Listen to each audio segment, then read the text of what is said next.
especially when rookie Will Clark became the 53rd player ever to hit a home run.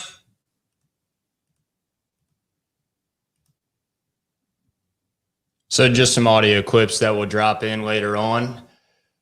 What's up, sports fans? This is TalkCulotta, presented by Boo Crew Media, presented by Coated Collection Merchandise and Helm Paint and Decorating, the official paint and decorating center of TalkCulotta.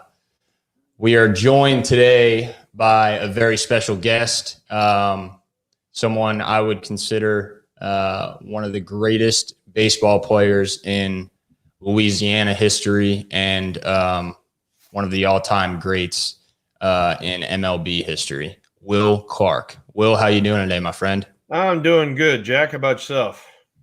Doing well, man. Excited to pick your brain a little bit. I have to settle a debate to start, and that is when I ran into Mark Hughes at Wrong Iron here in New Orleans, and there was some discussion of whether or not now horse owner Bill Babin,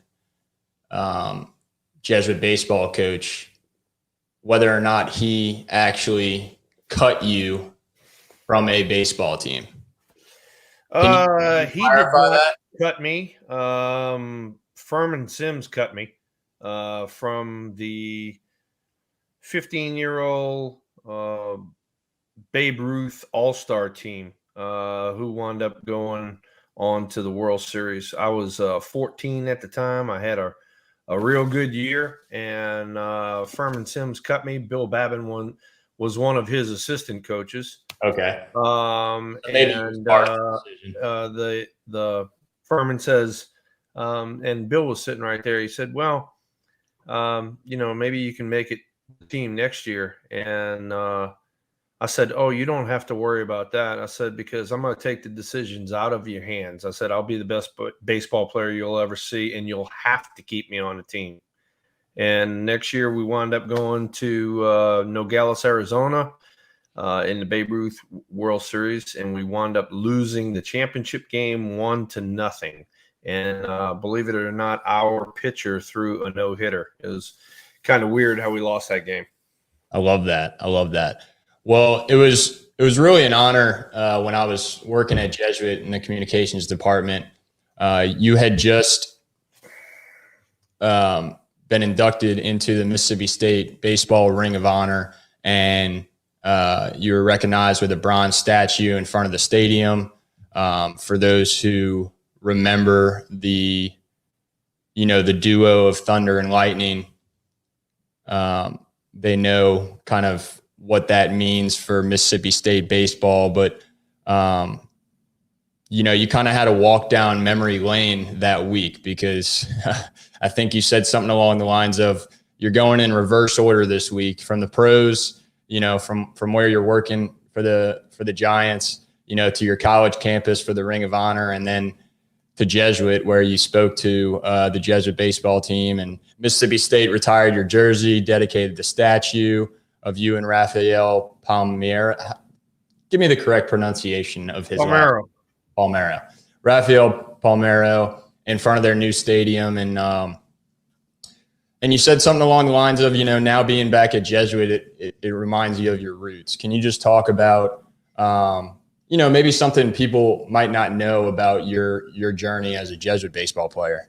As a Jesuit baseball player, I was fortunate enough to play under head coach Frank Mizuraka.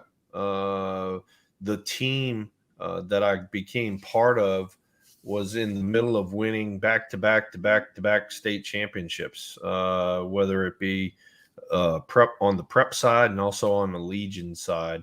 So, there was a lot of really good ball players. My sophomore year, one of the first baseman that was in front of me was scuffling a little bit, and Coach Mizuraka gave me the opportunity to play. I stepped in and kind of did not relinquish that spot, and it kind of foretold of what was going to happen at Mississippi State. I got to Mississippi State, did not play as a freshman, was coming in as a defensive replacement, Mhm. and the first baseman in front of me got hurt. That time I went out there, we were playing a doubleheader against Auburn. I hit a home run in both games of the doubleheader and kind of Wally pipped him too as well. So my time at Jesuit foretold my time at Mississippi State. At Jesuit, playing under Frank Miseraca, I learned so much about baseball, learned so much about life that it prepared me for my next step in the journey. And I can't thank him enough. Also, on top of that, going to Jesuit and getting the education that I did, Right. I was able to go to Mississippi State and very easily keep your eligibility by making good grades in the classroom as well.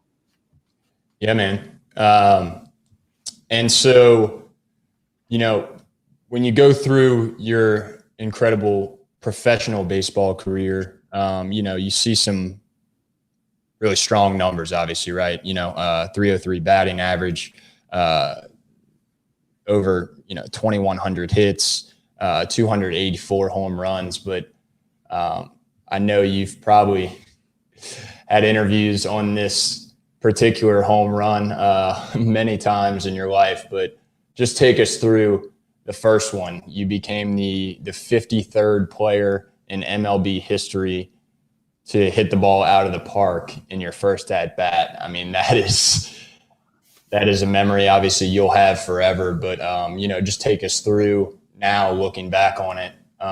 Take us through that moment. Well, just making the major league roster that year was pretty special. I had signed a contract in 1985. I was the second player picked in the draft. I signed a contract. I went to Fresno, which is A ball. So I'm 3 steps away from the major leagues, and had a good year in Fresno. Not only that, we wound up winning the championship. So that was pretty special. Mm-hmm. Then I got invited to spring training next year. Really kind of got after it in spring training, and the Giants gave me the job, which was very, very special. And then not only that, I was slated to go to AAA. So this made a three level jump. That's pretty unbelievable. Rare. And, then you make the jump, you win the spot, the whole works, and then you get rewarded with facing Nolan Ryan. and I know I walked up there. I had a pretty good idea. I had talked to some of the veterans on the team. I had a pretty good idea kind of what part of the plate he liked to pitch in. And the first pitch he threw me was a curveball. And I remember taking it, and I saw the ball really well. It was probably the best thing he ever did because it let me settle down a little bit in the batter's box. And I was kind of giggling up at home plate, and the catcher looked up at me and said, "What are you laughing at?" And I said, "The Express is throwing me curveballs." And, he missed the next pitch with a fastball up and away, and then the third pitch was the fastball, and it was kind of out over the plate. And when I hit it, in the Astrodome, nobody goes out of center field in the Astrodome. I mean, it was a graveyard out there. Right. When I hit it, I was like, I got on my horse, and I was getting it around first base. When I saw the ball go out the ballpark, I was like, oh my God. And hit home plate, walked towards the dugout, pointed to everybody up in the stands because I had 50 or 60 family members and friends up there. And that was the start of Will the Thrill's professional baseball career. A 14-year baseball career, and one to remember indeed, especially that moment, taking Nolan Ryan and going yard in your first at bat. Really special moment. And I remember, just going back and watching that clip and hearing the announcer say, I mean, that ball was so high in the air, I didn't think it had a chance to go over the fence. And it's like, well, it did. Yeah, well, when you hit a baseball with a wood bat and you catch it square, I mean, it makes this unbelievable, god-awful whack sound. And in the Astrodome, being as everything was enclosed, it reverberated through that Astrodome. And when I watch the clip till this day, that's what gets the hairs on the back of my neck sort of standing up, is when you hear that whack and you go, "Oh my, he got that one." Yeah, no, and I'm glad you brought up the the idea of hitting the ball square, right? Yeah.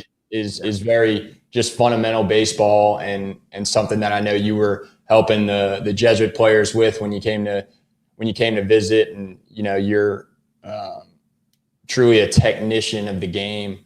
And speaking of which, tell us about this viral video.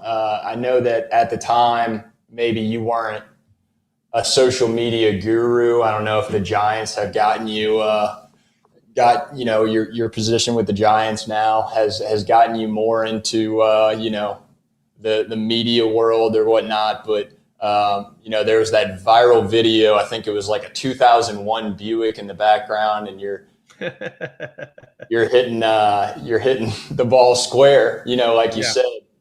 Just take us through that kind of like, that video baseball clinic that you put on in what looked like a garage. So this was during COVID, and Right. needless to say, people couldn't interact and all that craziness. And I had a young man that needed some lessons, and so I was giving him a tutorial, and it was in my garage. The 2001 Buick that you're referring to was my mother-in-law's car, and when she passed, she gave it to my son. So my son drives that. And Was it a 2001 Buick? it was a 2001 Buick LeSabre. Okay. So, anyway, so right.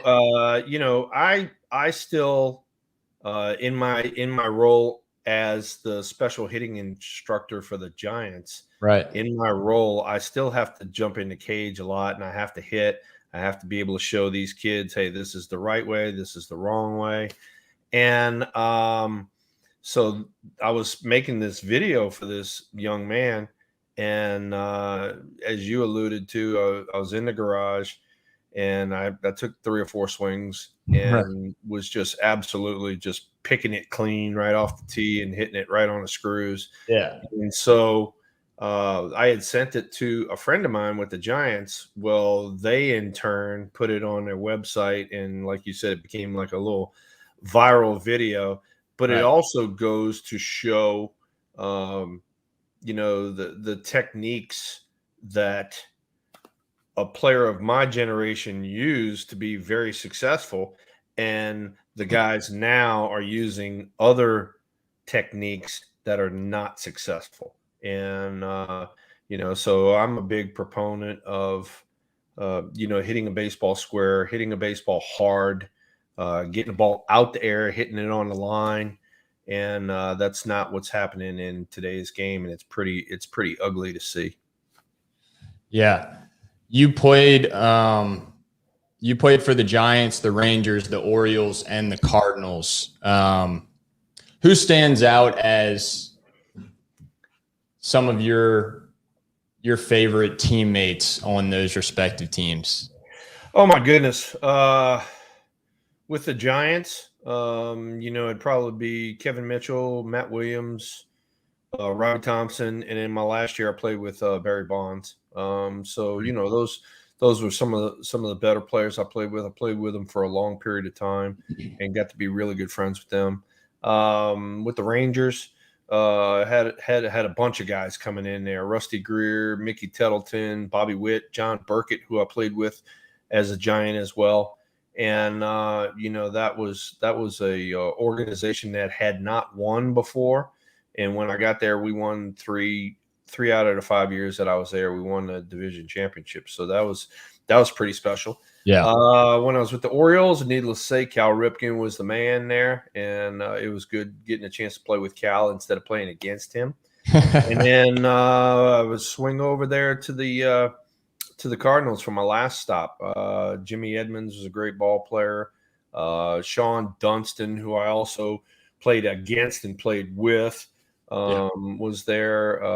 Like I said, Jimmy Edmonds, Mark McGuire, One of our pitchers who later passed away was Darryl Kyle. We had a very, very good team over there in St. Louis, and it was really good to finish out my career there. Yeah. I'm looking at a magazine, Sports Illustrated cover, April 4th, 1988, Double Trouble, Bay Area Sluggers, Will Clark and Mark McGuire. It's a great photo, by the way. Yeah. You look they like brought that over there. Oakland was having a great year.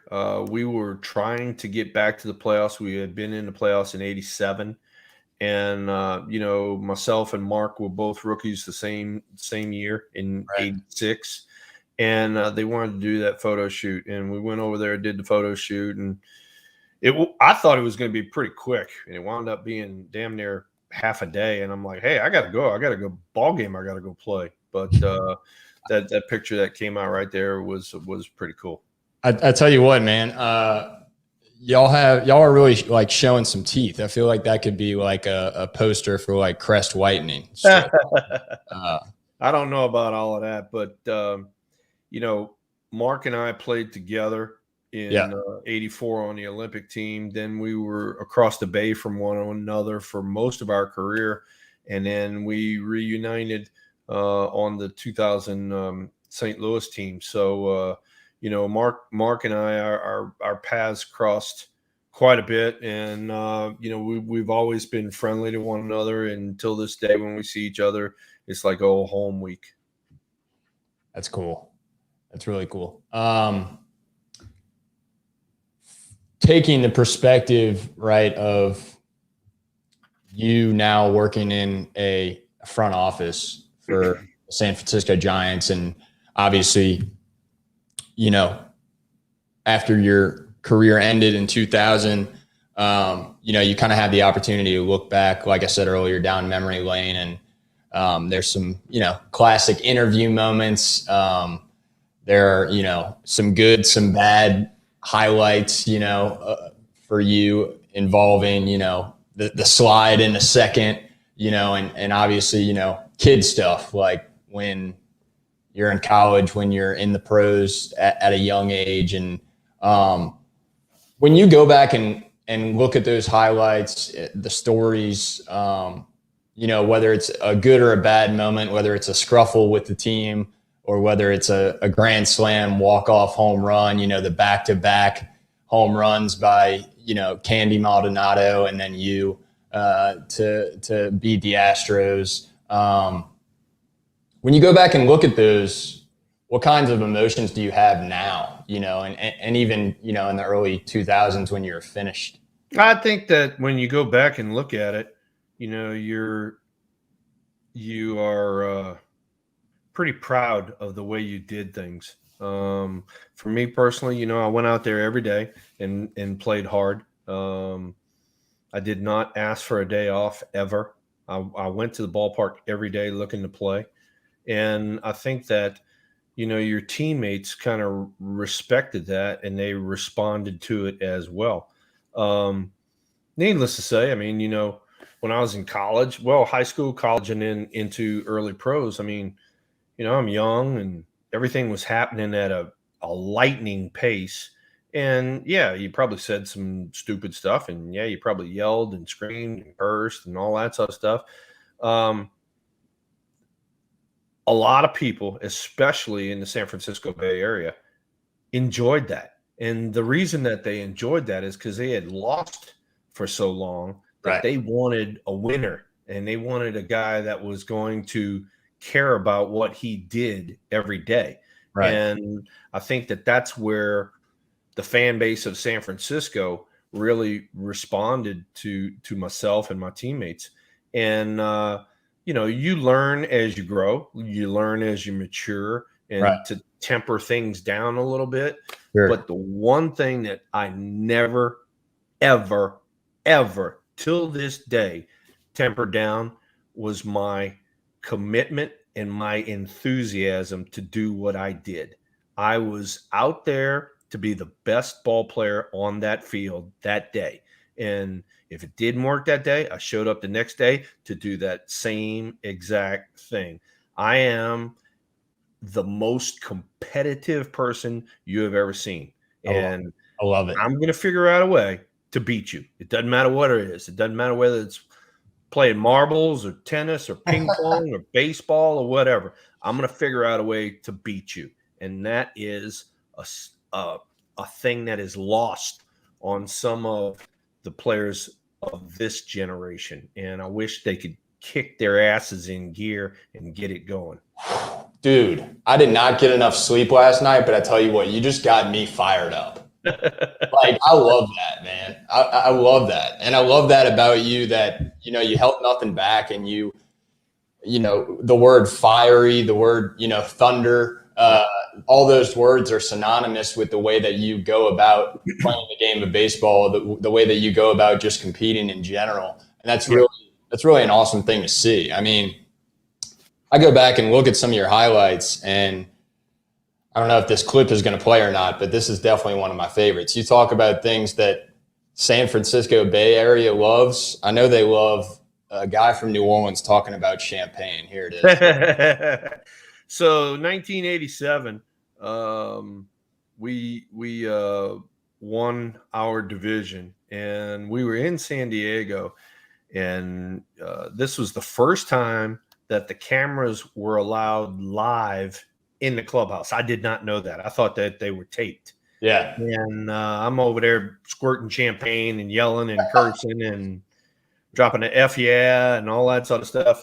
And I didn't know it was live. And so the next day, the Giants called me in and said, "Hey, you got to apologize for all the F-bombs you dropped." And so I did. But at the same time, believe it or not, all the fans came out and were writing in the paper, "Hey, we loved it. We want that enthusiasm. We want that enthusiasm." And I thought that was pretty cool. You mind if I play a bit? Yeah, no, go ahead. All right, let's see if you can hear this.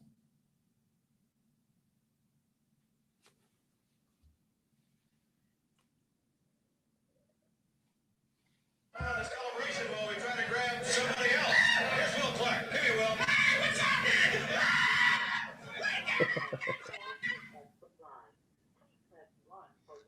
So that right there is one of those moments where I told you, you know, you kind of grow up, you kind of mature a little bit, but that enthusiasm right there is what endeared me to the San Francisco Bay Area fans. So yeah, no, that's awesome. Just another kind of like perspective, right, from now in the front office, you know, and looking towards the past, and you know, you spoke about some of your favorite teammates, and you know, maturing and growing with those teammates and competing and everything like that. I wonder what your perspective is of like the media, the sports media world, you know, from being a player and to now. So I guess what I'm asking is, you know, obviously, you know, guys like Mark McGuire, and plenty of people throughout, you know, just for example, throughout your career where, you know, obviously there was, you know, people being accused of, you know, taking steroids. There were people being accused of all kinds of things. And also just, you know, you kind of get into so what's the question here, Jack? Do you want to know about the media, or you want to know about the steroid era? Well, I guess I'm wondering both. Okay, so as far as the media goes, I had kind of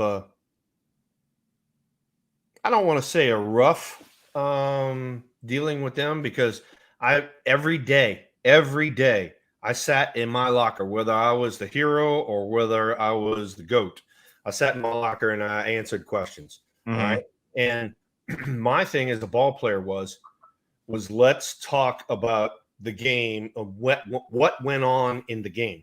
Yeah. I didn't want to talk about, hey, he's making $4 million, or, you know, he's going out with Marilyn Monroe or whatever. And that's where the game was starting to go. in the media realm. Instead of reporting about the game and what was going on the field, they were more worried about all the shit off the field. And that's where I had a little contention with them. As far as the steroid era goes, all right, I'm not an idiot. All right, I know exactly what was going on. I'm not going to deny it. I know who was doing it. It was easy to see, but also at the same time, you know, my dad told me, you know, if you're going to be the best, you outwork and outthink people. And that's what I did. I outworked you and I outthought you. Until this day, all right, when I watch a ball game, 85 to 90%, I know what pitch is coming before it's even thrown. That is incredible. Because I pay attention, I use my common sense, and I figure out the patterns of these pitchers. So that's what I try to, as an instructor, that's what I try to pass on to our younger players. Some of them, they don't get it. They have no freaking earthly idea. Some of them buy into the program and they understand it. God, I would pay a lot of money just to go to a baseball game with you. And yeah.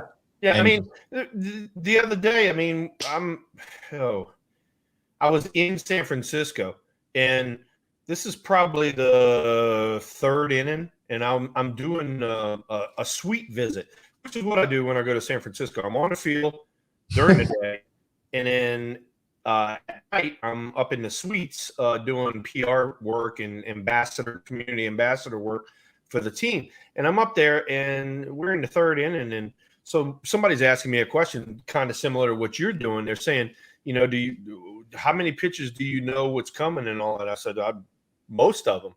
And they're like, can you show me? And I go, yeah. And I went, all right, this pitch is going to be this. The next pitch is going to be this. And then the following pitch is going to be this. So I'm calling 3 pitches in a row. Boom, boom, boom. All of them correct. And they look at me and they go, that's amazing. And I go, that's what a pro athlete does. And I said, and just think, I haven't hit in 21 years competitively, but I still know what's coming. Yeah. That's powerful. Well, do you ever play any other position besides first base? On the Olympic team and a little bit in the minor leagues, I played outfield. On the Olympic team, I played left field, and in the minor leagues, I played right field. But I've always pretty much been and at Jesuit my senior year, I played a little center field too. Okay, so, nice. But other than that, I've been pretty much first baseman my whole life. Awesome. Let's I'm gonna throw some rapid fire questions at you. What's your favorite spot in the lineup? Do you prefer second, third, fourth? Is there 3 all day?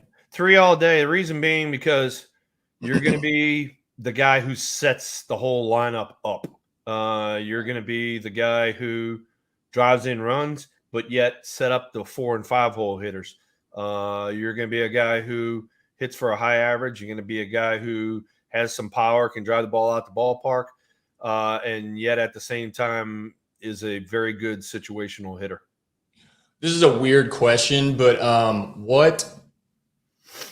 what base is your favorite as a base runner? So, like, I guess what I'm asking is, I like that. Believe it or not, I've never been asked that, Jack. In all the questions that people have ever asked me, that's the first time anybody's put it that way. I would say second base. Okay. Because when you're on first base or when you're hitting, when you reach second base, you're in scoring position. All right. And then it is your judgment as to whether you keep going to third or you pull the reins back and I'm still in scoring position. So it's not the third base coach's judgment? No, that's your judgment. The only time you use the third base coach is the ball down the right field line. That's the only time, because when you're running, the ball's behind you. Right. Everything else, when you're running, the ball's in front of you. Up Whether to you. it be right center, left field, ball's in front of you. It's your judgment. And for me personally, I'm already in scoring position. Right. So now I got to figure out, if I go to third base, I have to be 100% certain that I can make it there. If not, shut it down. I'm in scoring position. Well, did you get in a lot of pickles as far as rundowns go, Mm-hmm. I think I was in 1 or 2 in my whole life. Really? Yeah, because Because if I was gonna go, if I was gonna go, I'm going. I'm not gonna go and hold up and all of that craziness. No, if I'm gonna go, I'm gonna go. I love it. I love it. What about your favorite stadium in the MLB? So I played at Candlestick Park. It was a tough place to play, but it was my home field and we used it to our advantage. Mm-hmm. So I loved playing at Candlestick because of the challenge that came with that. As far as on the road goes, I loved San Diego, home to Tony Gwynn. They cut the infield about this short, and the ball flew out of that ballpark pretty good. I always had good series going into San Diego, so that was a good one for me. And then another one, which believe it or not, was against my baseball etiquette, was Cincinnati. I hate turf, and Cincinnati was turf, but it was such a great place to hit that I enjoyed going to Cincinnati. What is your favorite or highlight moment as a first baseman in the MLB? Your best catch, your best pickoff. What's something that kind of like pops out to you if you're telling us? There are several defensive plays that you can like point your finger at. Mm-hmm. The one thing that I was told when I was a younger player, and I completely bought into this, was you're going to have your 0 for 4s, your 0 for 3s, and all that, but you have to be consistent defensively. You have to stop the other team from scoring. So as a defensive player, I worked hard or harder than I did as a offensive player, because defense is one of those things that is not attractive. It's not something that everybody ooh and ahs over until you make a play out there. Made several, because Candlestick had huge foul territory.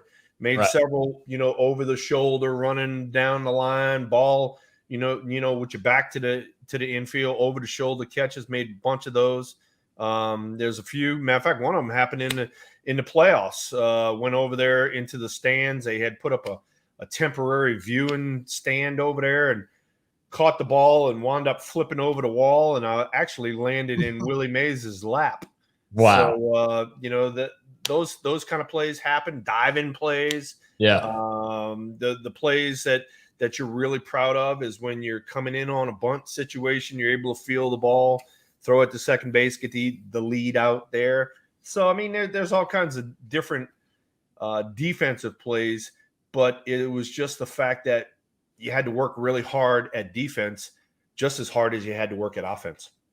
I got to ask, is there a highlight conversation that you've had when you're like trying to pick somebody off at first? Like you always see the first baseman and the base runner on first talking. I don't know if they're talking shit to each other. I don't know if they're joking because they like each other. You never really know because they're not mic'd up. But there's several conversations that go on over there that you just, I mean, some of them are very technical of nature. You're trying to like pick the guy's brain and say, hey, what are you looking for against this guy? And are you going to steal? No, not even that. Not even that. But then there's other ones where you're just over there BSing and the guys are looking at you going, hey, I can't talk to you. I'm trying to concentrate on what I'm doing here. And I said, that's why I'm talking to you. One of the great stories, and I'll leave this one with you, was Ricky Henderson. We were in spring training. We played the Oakland A's a lot in spring training. Ricky gets on first base, and here comes Canseco and McGuire up behind him. So Tony La Russa put the hold sign on Ricky so Ricky couldn't steal. And Ricky always talked in the third person. So he's like, hey, Thrill, Ricky here. I said, I know, Rick. You're standing right next to me. I understand that. And so he's getting mad because he's not able to run because La Russa put the hold sign on. And he goes, Thrill, Ricky want to go. And I said, well, then go ahead, Rick. He says, that's right, Thrill. Ricky gone. I'm like, all right. So I turned around to the dugout and I said, he's running. And so we throw a pitch out. Ricky slides into second. He's safe as usual because Of course. he's the best base stealer ever, right? And he gets up and he's pointing at me. He's going, Thrill, I told you, Ricky gone. That is awesome. Oh my goodness. So that's some of the stupid stuff that goes on first base. Yeah. Really cool. I don't know if you can talk about this, but do you have an opinion on the playoffs right now? Do you have a? No, I just hate. I want the Dodgers to lose. That's it. Other than that, we're good. Okay. All right. San Francisco Giant coming up through the organization, you are taught to hate the Dodgers. And so I hate the Dodgers. Just let them lose. I don't care. Yeah. So if you had to pick one team to win, would you? Just not the Dodgers. Just not the Dodgers. I don't care. I mean, the way baseball is, people have great years here and there and all that sort of stuff, and they deserve it.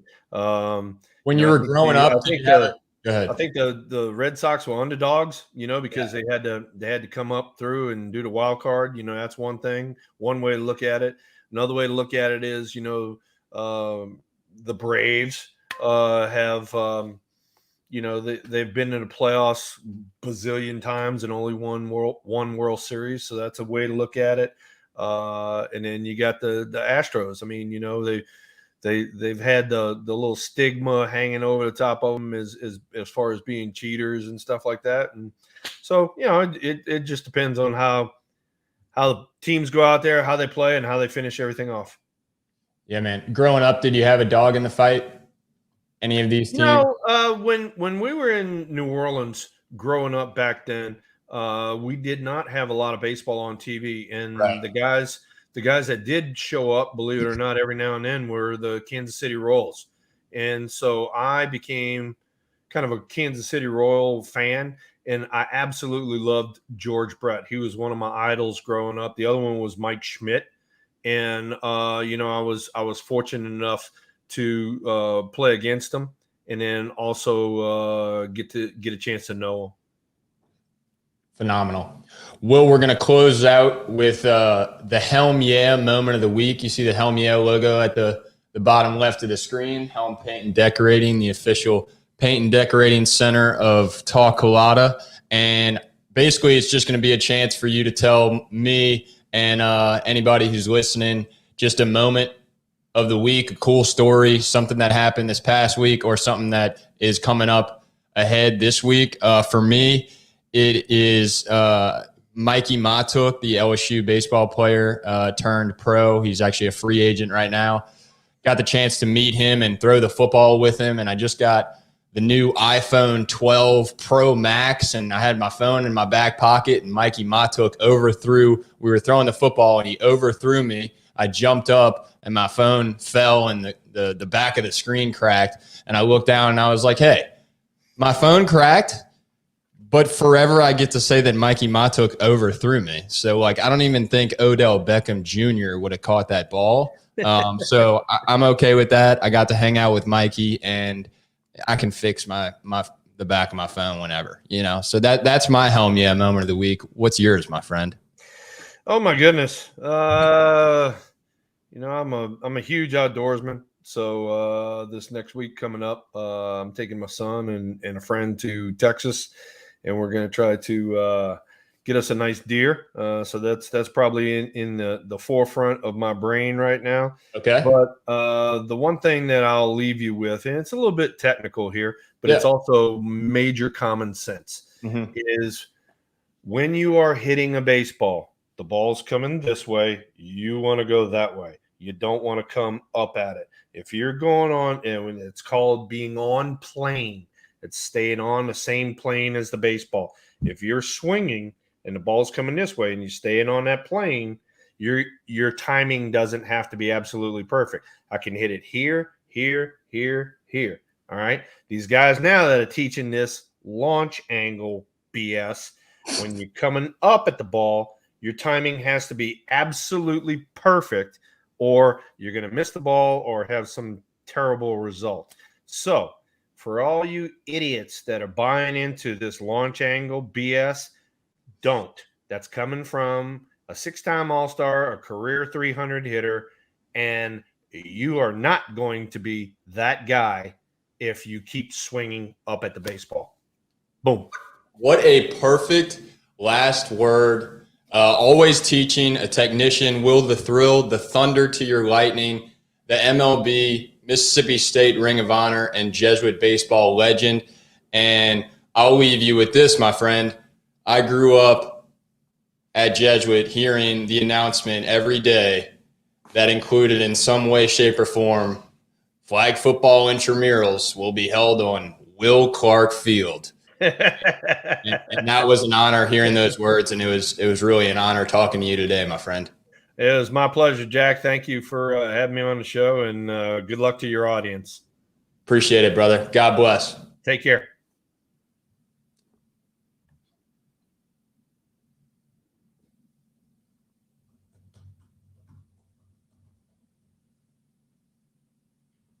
All right, folks.